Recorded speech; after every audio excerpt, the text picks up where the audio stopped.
Hey, and welcome back to Right Hand Drive Guys. I'm Bobby. This is Aaron. Yo. And today is episode 30. Yeah. Can 30. can you even believe? Yeah. I mean, yeah, me too. Because we just But yeah, no, it's just we started it for fun and we made it to 30. That's kind of a cool little milestone. But today we're going to talk about what cars are eligible to import starting in 2023. We're already, over halfway through the year. Right. It's still kind of good to just rip through things like that to keep it fresh. And then maybe some that stop getting imported this year and wherever it takes us. So yeah, absolutely. Everybody knows, right? I mean, this one's obvious, so we got to start first. Right. What, like the car that first becomes eligible this year? Yeah. I mean, everyone's favorite, right? The Skyline R34 is eligible for import. So it started out just a lot of the sedans were able for import just because they were made first. Their production dates are a bit newer, so that's why you kind of saw a bunch of sedans coming in first. Yep. But now the coupes are starting to become of age, just like yours, right? Yeah. Which is sweet. Right. It's at port now, right? Or did it land today? Yeah, today's the day. It landed today. And so they say it's going to be, 3 or 4 more days because of the holiday. Right. And so hopefully we'll be going down to get it Wednesday, Thursday, Friday. Yeah. Something, What month was it? Do you know? Do you remember? It was a June of 98 car. Right. So that's cool. We put it on the boat almost as soon as it was ready. Yeah. And I mean, yeah. You do see now, whether it's on Marketplace, the groups, wherever else you're searching for your cars, there are a ton of coupes, ton of GTTs. Yeah. That's all you really see, right? Yeah, and it's like, well, yeah, of course, because so the GTR, I think the first one that can be eligible is in December. Right. As far as I know, I could be wrong, but that's what I had read. Right. And so, yeah, you're just going to see a ton of GTTs. There's like, right. Boom. And so... But with that, like, I feel like there's such a broad range of buyers for these cars, you know? Like we were kind of talking about earlier was, like, you're seeing them anywhere from, 25, 30 to 75 or more. Right. Some people have some crazy prices on their cars. And it's spread is wild. Yeah, it's kind of hard to justify because, like, dude, $75K, that'll get you a 33 GTR all day. Yeah, like a nice one, right? Yeah. I mean, and they're wanting that for a GTT coupe with, probably a GTR front end. That's like the most common thing I've seen, right? Yeah, and so that kind of brings up a good point is does it stay like that when the GTRs come through, or is it like the R34 hype that's kind of striking early, right? And then once GTRs come around, the demand for the GTTs will be less. You think it'll stay the same? Yeah, I don't know. I mean, it could be one of those things where people start seeing some of these cars, some of these GTTs sell for these prices, and they're gonna think, okay, well, the GTR is going to be even more astronomical, right? Mm-hmm. And then it just kind of keeps the price. Right. Where it is, maybe a little less, but like, it's hard telling. If people start biting on them and they start having the money in these cars, then it's probably going to stay that way. But, if no one's biting on these things, which... Yeah, I guess I'm going to find out somewhat quick, right? Yeah, you'll find out soon enough. Yeah, and when, we're going to have a port clearing episode to kind of go through how all that went with my GTT, and I'll more than likely list it up for sale, but it only has 17,000 miles. Right, that's low. That's different than these. Literally, I saw a guy, 70K, 130,000 kilometers. Yeah. And 70-something thousand. Like, dude, you're dreaming. Man, it's over 100. Like, I know kilometers is more, but still, like, no, that's a lot. So ain't no way. So yeah, the R34, of course, had to get that one out of the way. But there are some other ones that have been kind of iconic that, we've kind of all been waiting for, whether we're huge fans of them or not. We're fans of JDM cars, right? In that sense. Yeah, absolutely. So, the Evo 5. Yep. We've all seen Evo 5 front bumpers. Dude, yes. Dude. You know it. The magazines back in the day, the body kits. Yeah, going down the list. Dude, they would have the Evo 5 bumper with those huge fog lights, and no one would ever get the fog lights. Nobody could afford the fog And if they had lights. them, they wouldn't hook them up. Like, dude, no one ran that shit. So, like, that was always my first impression of the Evo 5, and I was just like, whatever. Like, but then once you look at them on paper and like really start looking at the cars, they're actually pretty sick. And it grows on you. Yeah, it kind of. I mean, they definitely grow on me. Like, I'm not a Mitsubishi guy at all, and they're not really my type of car. I don't really love all-wheel drive, whatever. Mm-hmm. But I think they're cool, and dressed up nice, like. Yeah, it's not just a Mirage or whatever they were in the States, right? Yeah, like, this body for sure, right? This is like the Mirage body one with the 2-piece headlights and all that. And, and so we saw one of these in person when we were in Japan, when we went to Ebisu, and there's a big open parking lot because Ebisu shares the space with what is it? Like a safari park. A safari park. Yeah. So there's a huge like kind of parking lot in the middle, and we were pulling in the R34 GTR, and we were going to the Matsuri, and parked all alone is a beautiful Evo 5 in the blue. Yeah. With the matching blue STI, the same 98 body style. And so of course I pull the R34 up right next to it, because what other opportunity will we ever have, who knows, to see these three legends together in Japan? Right. Yeah, it's pretty wild. Yeah, and it ends up being LZ and Colette. Yeah. And so that was even more just kind of iconic because like them, we're heavy car enthusiasts, and clearly we all got our dream cars, so to speak, there in Japan. So very, very cool there. But to see it in real life, and it was clean. Yeah. They were sick. Like, dude, they were like very nice cars. And yeah, in the States, we never really got anything like that. We just got like the lame versions, the base models, especially back in the 90s, right? Like that. I mean, I don't even think we had a WRX in that generation, right? It was just not until 02 we didn't have a WRX. It was just the 2.5 RSs. So I never really got into them because it was just whatever, right? Yeah. But seeing the actual ones that are a little bit wider and just set up beefy, and just look a little bit different, right? They look that much cooler, whether it be like the factory aero or the wheels or whatever it is. Fatty intercooler. Yeah, the fatty intercooler up front, dude. They just look sick. And I think if we would have got those in the States, I definitely would have been into those, more or less than I am, the regular, the 2.5 RSs. Well, that would have whatever Mitsubishi was doing over here in the 90s. What they weren't really doing much because that was the Subaru that had the 2.5 RS, but Mitsubishi wasn't really into. Yeah, no, they had the Eclipse. Yeah, right. But which was sweet. I mean, right.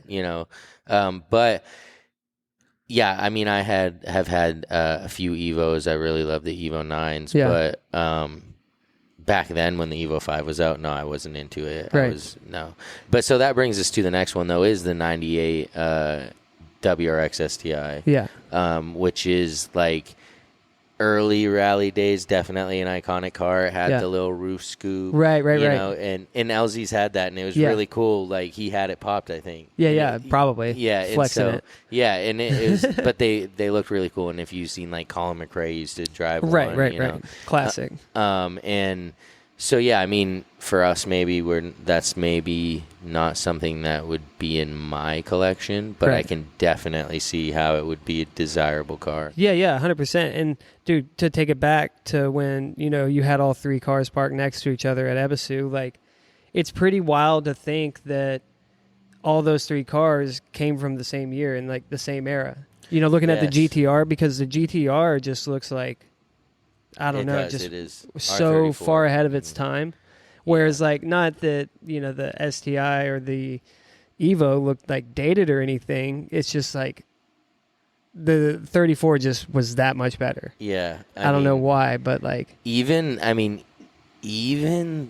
R33 can keep up with these cars. Yeah. In the looks. I mean, the R34 is light years ahead, I feel like. Yeah. But even the R33, I feel keeps up with these cars because just looking at them, they remind me more of the R32 Yeah. like era. Right, know? right. Not They're just older. the two-piece headlights, but like just Right. the shape of the body and stuff. Right. They're still like in early '90s, whereas like Right. Nissan was already moving on in that sense. Like, It's true. Because, I mean, you look at the R35 GTR compared to either of these cars now, an Evo 10 or the latest STI, and it looks way more of a race car. And I mean, I feel like you could put a 34 at a dealership today, brand new, and it wouldn't be that far out of place. Whereas, like, if you put a older Subaru or the Evo, it's like, eh. Yeah. But yeah, I just thought that was kind of wild, that those all three came from that same time. And like, it was just, I don't know, it was just wild. And so, when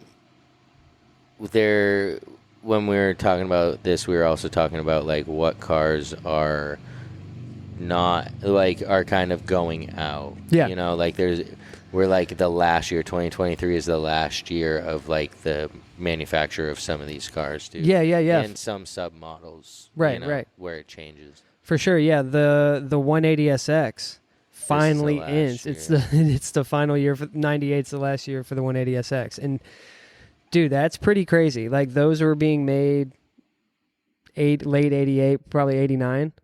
And they lasted till like late 98. Years. Yeah, 10 years. And that's pretty wild. And then only a few facelifts between them. And then, the S14 Sylvia is also on its way out. And so it's the last year for the S14 before we get the... Yeah, before you get the S15 and 99. But it is pretty crazy to think that at one time in Japan, you could go to a Nissan dealership and see all three S13, S14, and S15 brand new at the dealership. You know what I mean? Like still on the showroom floor, like all three generations of the iconic S chassis are all on the floor brand new. Right. Wow. So why would they all be like, I guess I'm not getting how you can get three models on the floor at the same time. So, like, all right, well, the 180SX, it's an S13, right? Right. It ended in 98. The S14, Kuki, it ended in 98 as well. Oh, so there's likely to be, leftovers. I guess I see what you're saying in the sense that I wasn't thinking like S13 and 14 on the floor at the same time. Right. And then on 99, obviously, the 15 is there. So, I mean, it's just kind of cool if you ask me. If you were to happen to drive by the dealership and see all three like models all brand new, like just sick. Yeah. No, and I guarantee there was at least one Japanese baller that went and was like one of each. Yeah, please. That would be probably a dude from a drift team. Yeah, I mean probably.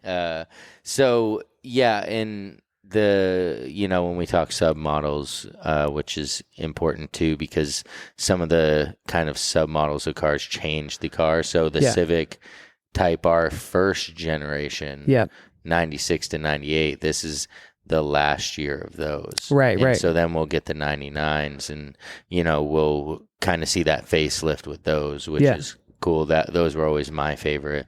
Both of mine were 99s. Yeah. Yeah. Nice, dude. And I know let's see. So also what else is importable though?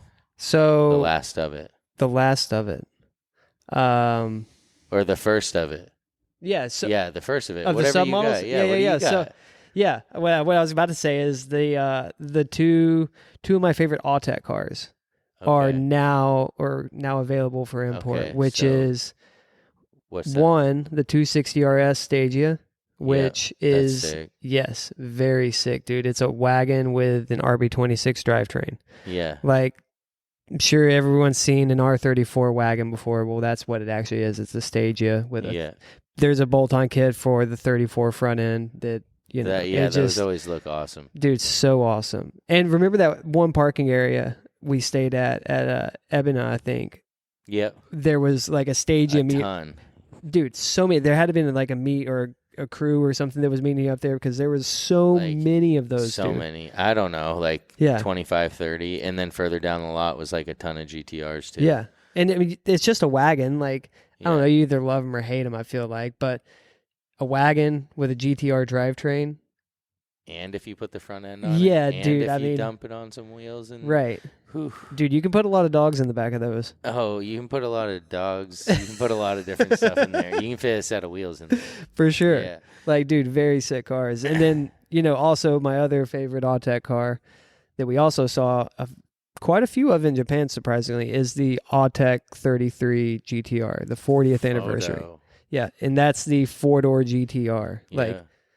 that's it. Like, it's sick. It has the fender flares. Oh, yeah. It has the drivetrain, Those all-wheel are drive. beautiful cars. If you've never seen one, definitely check it out. Yeah. I know there's quite a few in the U.S. right now. Oh, yeah, for sure. There's been a few I know of, I think, 2 maybe in Texas that I've always seen pictures of. Like, they'd go to Cars and Coffee or whatever it might be, and Yeah. it was always like, what, a 4-door, like the ugly taillights and everything, and you're like, but it has a GTR emblem, and that's probably where I first saw them, but I thought they were sick. Yeah, for sure. And yeah, so we were going down the highway, we pulled into a parking. Yeah, that area. was just a random parking area. Yeah, in and Japan. there's like this old guy in the Autech 33. Yeah. Like with the windows up, just stroking a butt. Dude, Oh my smoking gosh. cigarettes, dude, Like, right? In the whole car is like filled with Filthy, smoke. dude. Like, The car just, is oh my disgusting. God. All the wheels are curved, dude. Like, probably every single corner is scraped. But it's an Autech 33, and it's sick. And it was. And I was like losing my mind You over were it. like, because at that point we hadn't seen a ton. Like, Right. That was one of the our week first before Wild Golden Series. Weeks. Yeah. So like we hadn't seen much, and yeah, you were like, I was like, holy crap, this dude loves this car. Like, Yeah, dude, it was he's sick. circling the car To and see the just guy is random. just like. What is he doing? And he's just like getting down on a knee, doing the crouch, looking at everything. Dude, it was sick. So the old guy takes off. We were going Yeah. pee. He takes off. Yeah. And so, we're going, and I'm like trying to catch him, and he's like, dude, you're gonna see him. He's gonna be up here. He's gonna be up here. Yeah. And I'm like, it's like amping me up, so I'm going too fast, but it was fine. And finally we catch up to him, and we just like creep by him, and Aaron's like getting the roller shots, and this guy is not impressed. He like, dude, I gave him a thumbs up and everything. you gave and he a was thumbs just, up, a wave, you slapped your ass. I was like, what is Dude, going on? I was so stoked, right? But this dude, it was just like he didn't care At like all. he was just No. like, He thought we were done. dude, it was pretty wild, and that was like one of my first.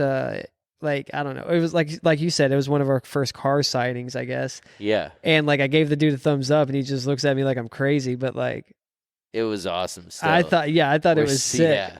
And so, yeah, the Autech 33, that's definitely a legit car. It's interesting.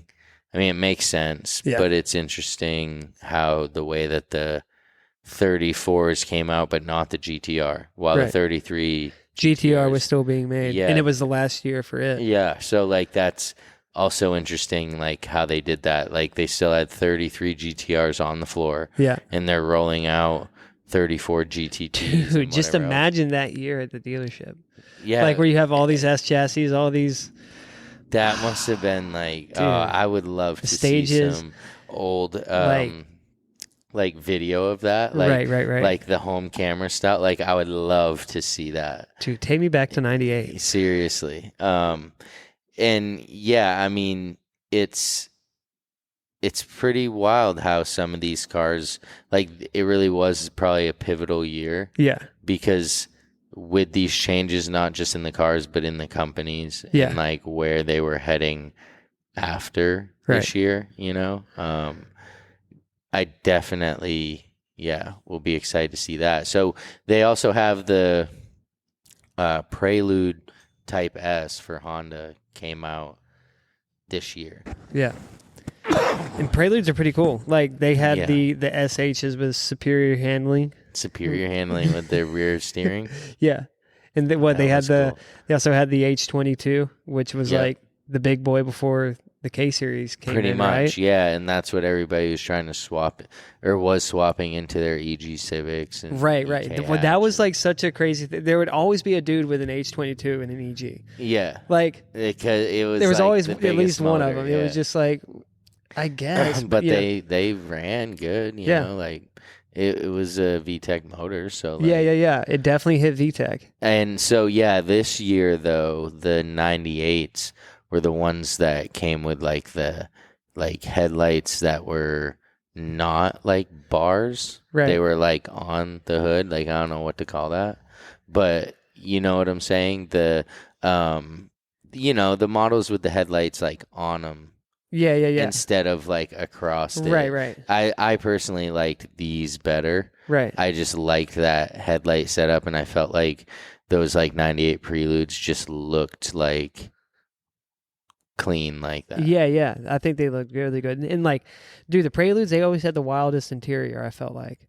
Like most slept on interior. Like the way that it just like, I don't know, it goes all the way across. Yeah, kind of like this thing does. Kind of like the dash in this does. It goes like all the way across. It's like instead of symmetrical, I guess you could say. And I don't know, no one ever does that. Yeah, I mean Honda is unique in a lot of the things that they do. Not just the Prelude dash, but just a lot of the cars that they come out with over the years. Which the Accord Euro R is now also eligible for importation. Right. Those also have the Beast H22 in them as well. Oh, wow. And it's a hitter. She'll spin third on them. It's a hitter, dude. Yeah, no, I mean, if you've never seen a Euro R, look it up, Google it. Yeah. They're pretty cool. It looks kind of like the Accords that we got here, but a little bit cooler. Yeah. They got like little bit different headlights, a little bit different tail lights, and completely different engine. Yeah. And I don't know. I mean, I remember back in the day seeing those engines on like HMO or whatever it was. Oh, for sure. And I believe they had the blue valve cover, right? Yeah. That was the Accord Euro R motor. Yeah. And, I'm not really sure for what reason it's called the Euro R, but I do know that they are made in Europe. Yeah, so... and I believe it's at the same factory that, like, the EP.30 was made and designed and stuff like that, so... The EP.30. Yeah, all right, I do believe that they sold in Japan, but I'm not, like, super up on that. Yeah. But it is a Honda, so I'd imagine that they had made it over there one way or another, that... Yeah, they definitely got them. We could probably find out real quick, but... Yeah, look it up.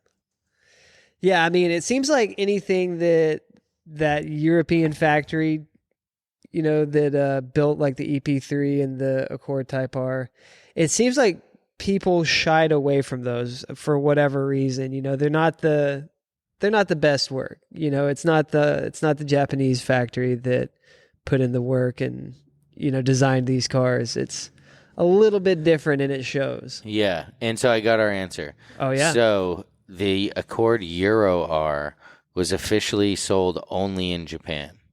Huh. Yeah, so they didn't even let the Europeans get it. So they made them design it, build it. Yeah. Imported them all over. They didn't want to give them the Type R badge. Yeah. Imagine they're like, nah, we'll call this one the Euro R. Yeah. We're going to keep our Type R. We're going to give, it's a Euro R. Yeah, but you guys can't have it. Like, that's kind of wild that it was only sold in Japan and then imported into other places. But... That is pretty crazy. I have seen them like on other YouTube channels, like around like Ireland and stuff like that as well. So they definitely made their ways around the world with them. But yeah, I mean, right, looking at it real quick, it is like ours, but with a body kit and some cool interior. A little bit stuff, different headlights, a pretty cool wing, but like it's still front engine, front wheel drive. Yeah. It's not really competing with like the Evo or anything like that. Right. Definitely not competing with like the GTRs. Or nothing like that. Right, no. right. So, one thing I was thinking about was, and feel free to weigh in, email us, DM us, whatever. But how does this affect pricing in the sense of now, if let's just say this is the last year of eligibility for like the, in sense of an S14. Yeah. Anything sitting over there waiting to be imported right now has been or is about to be imported. Right. There's nothing left sitting there waiting to come over. Right. How does it affect like the pricing? I think, with the pricing, it'll probably stay around the same, right? Probably start going up a little bit, but I wouldn't be too worried about that. I'd be more worried about what's going to be coming over. Because, like, sometimes, man, you see some of these cars that have been eligible for a while, like, say, an S13 or R32. You look at them, and it's like, holy crap, where has this thing been sitting for the past 10 years? Yeah. And, you know, no telling what is up with it. No clue. You have no clue. So, man, they're, like, really scraping from the bottom of the barrel. Yeah. However, on the flip side, it's also could be that one dude that kept his car nice. Yeah. And kept it, you know, like they're going. Out there, yeah. And, you know, loved it, put the time, put the work into it, but, you know, whether it be medical issues or maybe they're moving to the city or whatever it might be, they go to sell their car and they know they can get a premium from it if they export it. So you can it's kind of two sides of the coin, but it's like one extreme or the other, in my opinion. Well, right.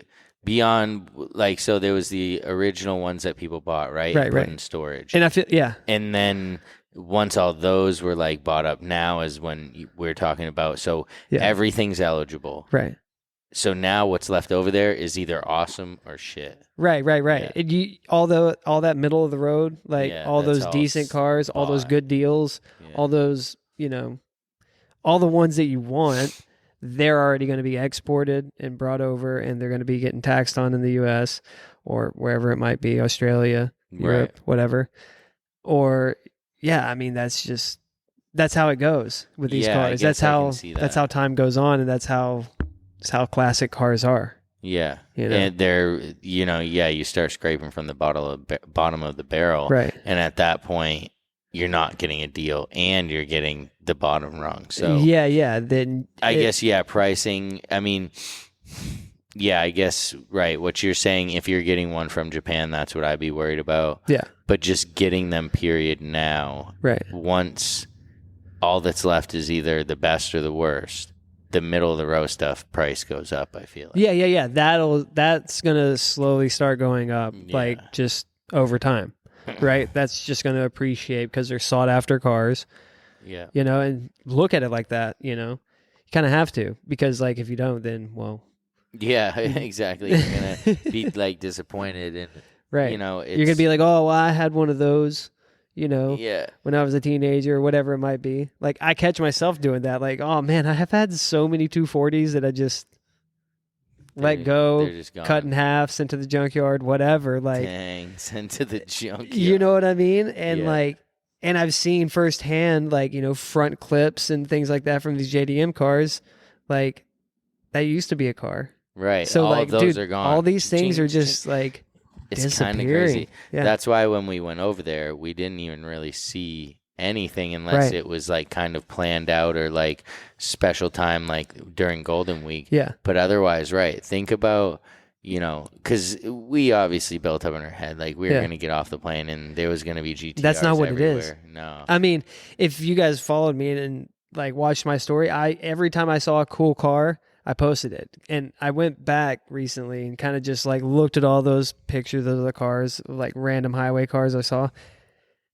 It seemed like a lot at the time, and it was cool at the time, but it really wasn't that many. No. You know what I mean? It was maybe 5 a day. Yeah, like random. And we were putting some mileage on these cars. Like, we were driving around a lot in a lot of traffic. Yeah. And going to shops and up garages and all this stuff. Yeah. And, like, didn't really see much. Yeah, no, not really. And, like, you know, maybe some middle tier cars, you know, whatever, but not like GTRs or like, you know, definitely nothing like S15s or, you know, if we saw like an S15 between a fence by a shop, we're like, oh, what the hell is that? Like, you know, so it's really thinning out, you know, regardless of the year. And even 2000s, those are all sitting in storage because they've been bought. Right. I mean, people have smartened up. It's a business. You know, and there's money to be made, and people are going to make it, and that is how they do it, by buying up these cars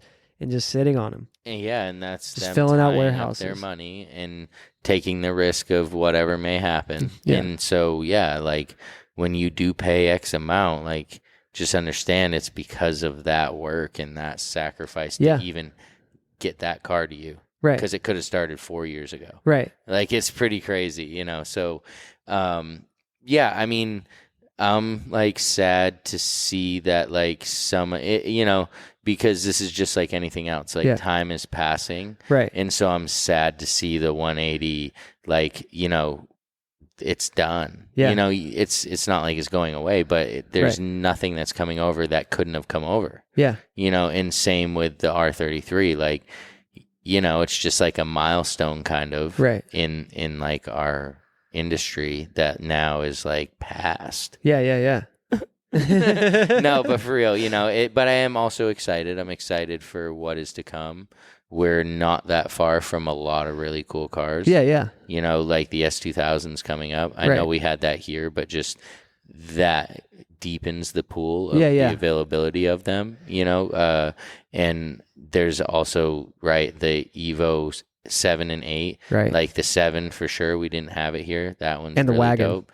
The wagon. Yeah, there's like some cool cars, you know, that are still yet to come. And so, yeah, I'm excited to just keep seeing them here. Yeah, me too. I just hope the EPA doesn't get wild. That's the only thing I like. So too. That's the only thing that can stop us. Yes, exactly. Yeah. And to anyone else out there that, you know, loves right-hand drive cars like we do, you get what we're talking about. You know, it's really sad and exciting, and eventually we'll all be talking about, hey, remember when all of those became 25? Remember when we put gas in our cars? Yeah. But so yeah, you know, follow us on Instagram at RHDGUYS. You know, subscribe to us on YouTube. We're gonna start doing more content on there beyond the podcast recordings themselves. So make sure you hit us up there. But for episode 30, I'm Bobby. This is Aaron. See ya. Peace.